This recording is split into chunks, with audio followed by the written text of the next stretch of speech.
27번 문제 가볼게. 자, 포물선 C1 이거 보이시죠? 자, 그때 F를 초점이라 불렀고요. 그 다음에 또 이렇게 C2가 있는데 이 포물선은 F가 꼭지점이 됩니다. 자, 근데 C1과 C2의 준선이 일치한다. 이게 바로 포인트죠. 자, 그랬을 때, 자, 두 포물선이 A, B에서 만나고 있는데, 자, 우리가 이런 길이가 나왔을 때 삼각형 넓이, 포물선의 정의를 이용해서 푸는 거니까 그림을 그려서 이해할 수밖에 없네요. 자, 그림을 보여드리겠습니다. 자, 문제 읽어보니까요. 이런 말 써 있어요. 자, 첫 번째, 이 C1의 이 포물선의 초점, 그죠? 바로 얘가 되겠죠. 자, 근데 뭐라고 했냐면은 준선이 있을 거 아니에요. 그 준선 아시죠? 초점하고 준선 아무데나 그러면 안 되고요. 요 길이가 어때야 돼? 같도록 해야 됩니다. 그죠? 그게 꼭지점이잖아요. 꼭지점하고 이제 초점 거리, 준선 거리 같아야 되기 때문에 이렇게 거기 위치에다가 정확하게 같은 거리 될 수 있게끔 그 선을 그어줘야겠어요. 아시죠? 자, 그런데 문제 뭐라고 써 있냐면은 C2 이 노란 선 보이시죠? 얘가 이제 뭐야? 꼭지점이잖아요. 근데 같은 준선을 쓰기 때문에 연장시켜서 이제 또 표시해 봐야 되겠죠. 자, 아까 얘기했듯이 초점, 이 노란 거의 초점을 선생님이 F1이라 한다면은 요 길이와 요 길이 같아야 됩니다. 그죠? 초점과의 꼭지점, 준선 거리 같아야 되기 때문에 일부러 반 잘랐을 때 이렇게 갖다 표시하면 되겠죠.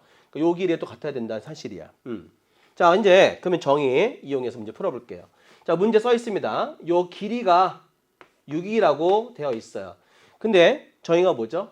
포물선의 점에서 준선 거리가 바로 얘랑 같아야 되겠죠.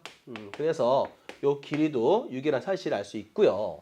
자, 이 점은 당연히 이 준선 같은 거라서 이 초점과의 거리도 같아야 되겠죠. 얘도 얼마가 돼야 돼? 똑같이 6이 됩니다. 그러면 얘는 뭐가 되겠어요? 그렇죠? 이등변 삼각형 되겠죠. 그러면은 여기 내가 가운데 표시해놨 일부러 해놨는데 같은 길이기 때문에 표시했고요. 자, 이등변이라서 그러면 수선의 발을 내렸을 때 가운데 이렇게 올 수밖에 없는 상황이죠. 자, 그러면 여기서부터 여기까지 길이가 직각이라서 직각이죠. 이 직각이면 쭉 내렸기 때문에 수선의 발이기 때문에 직각되는 거야. 무슨 얘기야? 요 길이가 바로 요 길이와 같다 이거예요. 그죠? 그 하나가 다 2가 되겠죠. 요 길이가 2란 사실을 알 수가 있고요. 얘를 밑으로 쭉 내렸을 때 대칭이니까 이 B에 만나야 되겠죠. 자, 그러면 문제에서 물어본 게 뭐냐면 이렇게 연결했을 때 만들어지는 삼각형, 그죠? 그 삼각형의 넓이를 구해라 하는 게 문제입니다. 그래서 우리 이 넓이 구하게 되는 거야. 여기 쭉 내린 수선의 발이고요. 자, 그러면 여기 2고요. 여기 요 길이가 6이라서 피타고라스 할 경우에 36에서 4를 빼면 32가 남을 거고 요 길이는 4루트 2가 되겠죠. 자, 여기 길이와 같은 길이기 때문에 넓이 구할 수 있겠고, 자, 여기 길이는 바로 2가 되겠죠. 높이는. 그래서 자, 삼각형 넓이 구해 보겠습니다. 자, 밑변의 길이가 4루트 2를 2배 해서, 그죠? 얘는 8루트 2가 되겠고, 자, 높이가 2가 되는 넓이 되겠죠. 이렇게 해서 구해봤더니 넓이가 8루트 2다 라는 사실을 알 수가 있습니다. 정답 4번.